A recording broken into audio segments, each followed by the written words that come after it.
నమస్తే friends, welcome to CR ముచ్చట్లు. Friends, silk Smitha ఈ పేరు తెలియని వారు 80s 90s లో ఎవరు ఉండరు. అప్పుడనే కాదు, ఇప్పటికి కూడా ఈ పేరు చాలా ఫేమస్. ఈ మధ్య నాని నటించిన దసరా సినిమాలో కూడా సిల్క్ బారు అంటూ సిల్క్ స్మితను హైలైట్ చేశారు. తన అందచందాలతో మత్తు కళ్ళతో అప్పట్లో చిత్ర పరిశ్రమను ఒక ఊపు ఊపిన ఈమె ఇప్పుడున్న యంగ్ జనరేషన్ ఫాదర్స్ అందరితోనూ విజిల్స్ వేయించిందనే చెప్పొచ్చు. ఇక స్టార్ హీరోలు సైతం తమ సినిమాలో సిల్క్ స్మిత తప్పకుండా ఉండాలని పట్టుపట్టేవారంటే అప్పట్లో ఈమె క్రేజ్ ఏ స్థాయిలో ఉండేదో అర్థం చేసుకోవచ్చు. అంత ఇమేజ్ ని సొంతం చేసుకున్న సిల్క్ స్మిత ఆత్మహత్య చేసుకుని చనిపోవడం అందరినీ కలిచివేసింది. ఇక ఒక మేనేజర్ సిల్క్ స్మిత కెరియర్ ని నాశనం చేశారనే ఆరోపణలు కూడా ఉన్నాయి. అతని వల్లే సిల్క్ స్మితకి అవకాశాలు రాలేదట. దీంతో డిప్రెషన్ లోకి వెళ్లిన సిల్క్ స్మిత 1996లో బలవన్మరణానికి పాల్పడింది. అయితే ఈమె చనిపోయాక ఈమె దగ్గర ఒక లెటర్ దొరికింది. అందులో ఇలా రాసుకొచ్చింది: దేవుడా, నాకు 7 ఏళ్ల వయసున్నప్పటి నుండే పొట్టకూటి కోసం చాలా కష్టపడ్డాను. నేను నమ్మిన వారే నన్ను మోసం చేశారు. నా వారంటూ ఎవరూ లేరు. ఎవరు నాపై ప్రేమ చూపలేదు. అందరూ నా కష్టం తిన్నవారే, నా సొమ్ము తిన్నవారే నాకు మనశ్శాంతి లేకుండా చేశారు. అందరికీ మంచే చేశాను, కానీ నాకు మాత్రం చెడు జరిగింది. నా ఆస్తి మొత్తం మా అమ్మ తమ్ముడికే పంచాలి. నా ఆశలన్నీ ఒకరి మీద పెట్టుకున్నా. అతను నన్ను మోసం చేశాడు. దేవుడంటూ ఉంటే వాడికి తగిన శిక్ష వేస్తాడు. నాకు ఈ మధ్యలో ఒకడు జీవితాన్ని ఇస్తానన్నాడు, కానీ ఇప్పుడు మోసం చేశాడు. ఈ లెటర్ రాయడానికి నేను ఎంత నరకాన్ని అనుభవిస్తున్నానో మాటల్లో చెప్పలేను అంటూ బాధతో సిల్క్ స్మిత రాసుకొచ్చింది. ఇక సిల్క్ స్మిత చనిపోయినప్పుడు కడసారి చూసేందుకు ఇండస్ట్రీ నుంచి ఒక్కరు కూడా వెళ్ళలేదు. అలాగే ఆమె కుటుంబ సభ్యులు కూడా వెళ్ళలేదు. ఒక అనాథ శవంలా ఈమె అంత్యక్రియలు జరిపించారు. అసలు మెగాస్టార్ చిరంజీవి గారు సిల్క్ స్మితని అందరి ముందు కొట్టడానికి గల కారణాలేంటి? రజనీకాంత్ కి సిల్క్ స్మితకి ఉన్న సంబంధం ఏంటి? రోజా గారితో సిల్క్ స్మిత ఎందుకు గొడవ పడింది? సిల్క్ స్మిత చనిపోయాక ఇండస్ట్రీ నుంచి ఒక హీరో తప్ప మిగిలిన వారు ఎందుకు వెళ్ళలేదు? డర్టీ పిక్చర్ లో చూపించిన దాంట్లో ఎంతవరకు నిజం ఉంది అనే నమ్మలేని నిజాల్ని ఈ వీడియోలో చెప్పడానికి నేను ప్రయత్నిస్తాను. మీరు మాత్రం ఈ వీడియోని పూర్తిగా చూడండి. సొంత బిజినెస్ అనేది ప్రతి ఒక్కరి కళ. ఆ కళని నెరవేర్చడానికి బేబర్ టీ వారు బేబర్ కేఫే ఫ్రాంచైజీని కేవలం 99,999 రూపాయలకే అందజేస్తున్నారు. దీనిలో ప్రత్యేకం ఏంటంటే తందూరి చాయ్. సౌత్ ఇండియాలోనే ఫస్ట్ తందూరి చాయ్ ఫ్రాంచైజీగా వచ్చిన ఈ బేబర్ కేఫ్ 99,999 రూపాయలకే container, kitchen setup, tandoori setup, tea powder మరియు మట్కా టీ కప్పులు లాంటివి ఎన్నో అందిస్తున్నారు. సింపుల్ గా చెప్పాలంటే రూపాయి తక్కువ ₹1,00,000 నేరుగా మీ కేఫ్ ఓపెనింగ్ కి వెళ్ళొచ్చు. ఇంకెందుకు ఆలస్యం? మరిన్ని డీటెయిల్స్ కోసం స్క్రీన్ మీద కనిపించే నెంబర్ ని కాంటాక్ట్ అవ్వండి. Silk Smita alias Vijayalakshmi. ఈమె 1960 డిసెంబర్ 2న ఆంధ్రప్రదేశ్లోని ఏలూరులో పేద కుటుంబంలో జన్మించింది. తండ్రి రాములు, తల్లి సరసమ్మ. ఈమెకు నాగవరప్రసాద్ అనే తమ్ముడు కూడా ఉన్నాడు. చిన్నప్పటి నుండి తినడానికి తిండి లేనంత ఆర్థిక సమస్యలు ఉండడంతో ఈమె చదువుకోలేకపోయింది. కానీ తనకి 13 ఏళ్ల వయసున్నప్పటి నుండి మేకప్ వేసుకోవడం, స్టైలిష్ గా బట్టలు వేసుకొని ఊర్లో ఉండే అబ్బాయిలతో కలిసి సినిమా చూసేందుకు వెళ్తుండేది. ఇక ఇలా వదిలితే పరువు పోతుందని ఈమె అమ్మా నాన్న డబ్బు కోసం ఒక ముసలోడితో పెళ్లి చేపించారు. ఇక అత్తారింటికి వెళ్లిన సిల్క్ స్మితకి భర్తతో పాటు తన మరుదులు కూడా లైంగికంగా టార్చర్ ని పెట్టేవాళ్ళు. ఇక వాళ్ళని వ్యతిరేకిస్తే ఈమెను కొట్టి ఒక రూమ్ లో బంధించేవాళ్ళు. ఇక ఈ టార్చర్ ని తట్టుకోలేక ఇంటికి వెళ్లిపోదామనుకుంటే తల్లిదండ్రులు ఈమెను ఇంట్లోకి రానిచ్చేవాళ్ళు కాదు. దీంతో చేసేదేమీ లేక ఈమె మద్రాసుకు వెళ్లి సినిమాల్లో నటించి పెద్ద యాక్ట్రెస్ అయి తనేంటో అందరికీ చూపించాలనుకుంది. అలా ఒక రాత్రి పూట దొంగతనంగా మద్రాసుకు వెళ్లే ట్రైన్ ఎక్కేసింది. ఇక మద్రాసులో దిగిన తర్వాత కోడంబాకంలో ఒక చిన్న రూమ్ ని అద్దెకు తీసుకొని ఛాన్స్ల కోసం ట్రై చేయడం మొదలెట్టింది. కానీ సిల్క్ స్మిత చూడ్డానికి నల్లగా, సన్నగా, అంత అట్రాక్టివ్ గా లేకపోవడంతో ఈమెకు జూనియర్ ఆర్టిస్ట్ లో కూడా ఛాన్స్లు ఇచ్చేవాళ్ళు కాదు. దీంతో తినడానికి తిండి లేక, రూమ్ రెంట్ కట్టడానికి డబ్బులు లేకపోవడంతో ఒక హోటల్లో ప్లేట్లు కడిగే పనిలో సిల్క్ స్మిత చేరింది. ఇక వాళ్ళు ఇచ్చే డబ్బులు సరిపోకపోవడంతో రాత్రులు వ్యభిచారం చేయడం కూడా మొదలెట్టింది. ఆ వ్యాపారం చేస్తున్నప్పుడే కొంతమంది సినిమా వాళ్ళతో సిల్క్ స్మితకి పరిచయం ఏర్పడింది. అలా వారి సహాయంతోనే అప్పట్లో టాప్ హీరోయిన్ అయిన అపర్ణ అనే హీరోయిన్ దగ్గర టచ్అప్ గర్ల్ గా సిల్క్ స్మిత జాయిన్ అయింది. అంటే డైరెక్ట్ గా ఛాన్సులు అడిగితే ఎవరు ఇవ్వట్లేదు కాబట్టి హీరోయిన్ కి అసిస్టెంట్ గా ఉంటే మంచి కాంటాక్ట్స్ పెరిగి ఈజీగా ఛాన్సులు వస్తాయని సిల్క్ స్మిత అనుకుంది. ఇక తాను అనుకున్నట్టే సినిమాల్లో కాంటాక్ట్స్ పెరిగాయి. కానీ వాళ్ళు ఈమెను లైంగికంగా వాడుకొని వదిలేసేవాళ్ళు. అంటే పొద్దంతా హీరోయిన్ గా టచ్అప్ గర్ల్ గా పనిచేస్తే నైట్ అయ్యేసరికి ఆ మూవీలో పనిచేసే అసిస్టెంట్ డైరెక్టర్స్, మేనేజర్, అసిస్టెంట్ కెమెరామెన్లు ఈమెకు ఆ మూవీలో ఛాన్స్ ఇప్పిస్తామని అబద్ధం చెప్పి వాడుకునే వాళ్లే తప్ప ఈమెకు ఛాన్సులు ఇచ్చేవాళ్ళు కాదు. ఇక ఇలా ఉన్నప్పుడే ఒక సినిమా షూటింగ్ కి సిల్క్ స్మిత టచ్అప్ గర్ల్ గా వెళ్ళింది. అక్కడ డైరెక్టర్, ప్రొడ్యూసర్, యాక్టర్ అయిన విను చక్రవర్తి ఒక క్యారెక్టర్ ఆర్టిస్ట్ తో గొడవ పడడంతో ఆమె ఆ క్యారెక్టర్ చేయకుండా వెళ్ళిపోయింది. ఇక ఆ ఎక్స్పోజింగ్ క్యారెక్టర్ చేయడానికి వెతుకుతుండగా అక్కడ అసిస్టెంట్ గా ఉన్న సిల్క్ స్మితాని చూసి సిల్క్ అనే క్యారెక్టర్ కి ఈమెను సెలెక్ట్ చేయడం జరిగింది. ఇక ఆ మూవీ పేరే వండి చక్రం. సినిమా ఇండస్ట్రీ మొత్తం అప్పట్లో మద్రాస్ లోనే ఉండడంతో ఆర్టిస్టులకి తెలుగు, తమిళ్, మలయాళం, కన్నడ భాషల్లో నటించడానికి ఈజీగా ఉండేది. అలా వండి చక్రం 1979లో రిలీజ్ అయి హిట్ అయింది.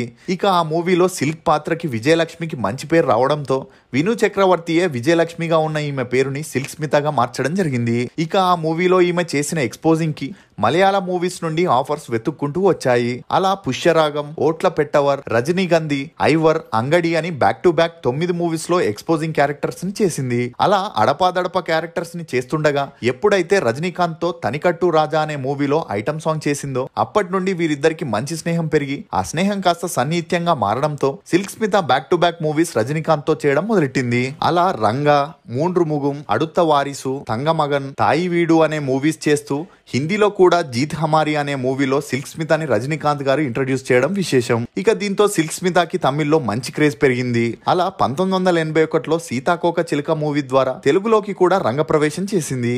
కానీ ఆ మూవీలో అనుకున్నంత పేరు రాలేదని చెప్పొచ్చు. ఇక నేను ప్రీవియస్ వీడియోలో చెప్పినట్టు అది హీరోయిన్ అయినా, క్యారెక్టర్ ఆర్టిస్ట్ అయినా, ఐటమ్ డాన్సర్ అయినా ఛాన్సులు కావాలంటే కాంప్రమైజ్ అనేది కంపల్సరీ కాబట్టి సిల్క్ స్మిత రజనీకాంత్ తో సీరియస్ రిలేషన్షిప్ లో ఉంటూనే ఇంకోవైపు కమల్ హాసన్, చిరంజీవి గారితో కూడా మంచి సాన్నిధ్యాన్ని మెయింటైన్ చేసేది. అలా చిరంజీవి గారితో 1982లో యమకింకరుడు అనే మూవీతో తెలుగులోకి రీఎంట్రీ ఇవ్వడంతో సిల్క్ స్మితకి మంచి డిమాండ్ పెరిగింది. అలా చిరంజీవి గారితోనే ఖైదీ, జ్వాల, దొంగ, రుస్తుం, గూండా, ఛాలెంజ్, పులి అని 20 మూవీస్ వరకు కలిసి చేయడం విశేషం.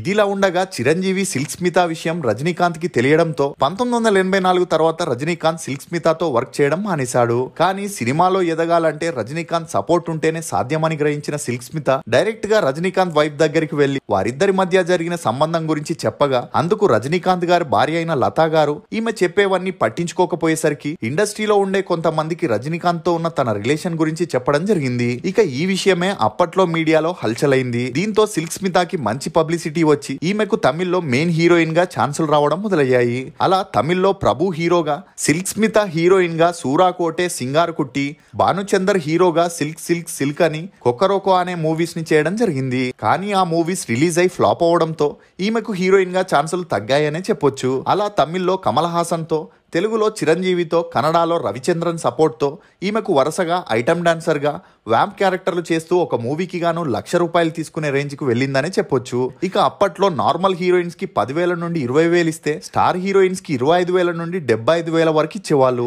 ఇక ఐటమ్ డాన్సర్ కి ₹1,00,000 ఇవ్వడం అంటే అప్పట్లో రికార్డ్ అనే చెప్పొచ్చు. ఈ సినిమా ఇండస్ట్రీలో ఎదగాలంటే హీరో కానీ, డైరెక్టర్ కానీ, ప్రొడ్యూసర్ కానీ ఎవరైనా ఒకరి సపోర్ట్ బ్యాక్గ్రౌండ్ లో తప్పకుండా ఉండాలి. కానీ సిల్క్ స్మితకి మంచి చెడు చెప్పేవారు లేకపోవడంతో పాటు లోక జ్ఞానం కూడా అంతంత మాత్రమే ఉండడంతో ఎవరొచ్చి ఈమెను పొగిడితే వాళ్ళతో క్లోజ్ గా ఉండేది. వాళ్ళు స్టార్ హీరోలైనా సరే లేక జూనియర్ ఆర్టిస్టులైనా సరే వారితో క్లోజ్ గా ఉండేది. అంతేకాకుండా అప్పట్లో ఈమె పాపులారిటీని చూసి మలయాళంలో ఒక బి గ్రేడ్ మూవీస్ లో చేస్తే 2 నుండి 3 లక్షలు ఇచ్చేవాళ్ళు. అలా మూవీ గ్రేడ్ ని కూడా తెలుసుకోకుండా ఏదైనా సినిమానే కదా అని ఎక్స్పోజింగ్ క్యారెక్టర్స్ ని చేయడం మొదలెట్టింది. ఎప్పుడైతే సిల్క్ స్మిత మీద బి గ్రేడ్ హీరోయిన్ గా ముద్ర పడిందో కమర్షియల్ మూవీస్ లో ఈమెను తీసుకోవడం తగ్గించారు. అయినా సిల్క్ స్మిత ఇదంతా పట్టించుకోకుండా బి గ్రేడ్ సినిమాల్లో చేసి బాగా డబ్బులని సంపాదించి ఒక ఫ్లాట్ ని, కార్ ని, బ్యాంక్ బ్యాలెన్స్ ని పెట్టుకుంది. ఇక మలయాళ మూవీస్ లో యాక్ట్ చేస్తున్నప్పుడే వ్యభిచారం కూడా చేసేదని, డబ్బుండే వ్యక్తులతో ఈమెకు మంచి కాంటాక్ట్స్ ఉండేవని అప్పట్లో మోలీవుడ్ మీడియా కోడై కూసింది. అంతేకాకుండా సిల్క్ స్మిత అర్జున్ సర్జాతో, భానుచందర్ తో, ప్రభుతో కూడా ఫ్రెండ్స్ విత్ బెనిఫిట్స్ లో ఉండేదని చెప్పొచ్చు. ఇక సిల్క్ స్మిత 200 సినిమాల్లో డాన్సర్ గా, హీరోయిన్ గా, విలన్ గా చేసిన ఈమెను అందరూ వేశ్యలాగే చూసేవారే తప్ప ఒక నటిగా ఈమెకు ఇవ్వాల్సిన మర్యాద ఇచ్చేవాళ్ళు కాదు. ఇక ఈ విషయంపై సిల్క్ స్మిత చాలా కృంగిపోయింది. దీంతో మత్తుకి బానిసై ఆ మత్తులో ఏం చేస్తుందో తెలియని సిచ్యువేషన్ కి వెళ్ళిపోయింది. అలా ఆ సమయంలోనే తమిళ్లో రాజా ముదిరై అనే మూవీని సిల్క్ స్మిత చేసేటప్పుడు అందులో హీరోయిన్ గా రోజా గారు, డైరెక్టర్ గా సెల్వమణి గారు చేశారు. అప్పటికే రోజా గారు సెల్వమణి గారు ప్రేమలో ఉన్నారు. ఈ విషయం తెలియని సిల్క్ స్మిత షూటింగ్ సెట్ లో డైరెక్టర్ సెల్వమణితో క్లోజ్ గా ఉండేది. దీన్ని గమనించిన రోజా గారు కోపంతో సిల్క్ స్మితని కొట్టి వార్నింగ్ ఇవ్వడంతో ఆ లొకేషన్ లోనే వీరిద్దరి మధ్య గొడవ జరగడంతో ఆ మూవీ హీరో అయిన నెపోలియన్ వచ్చి వీరిద్దరిని ఆపడం జరిగిందని చెప్పొచ్చు.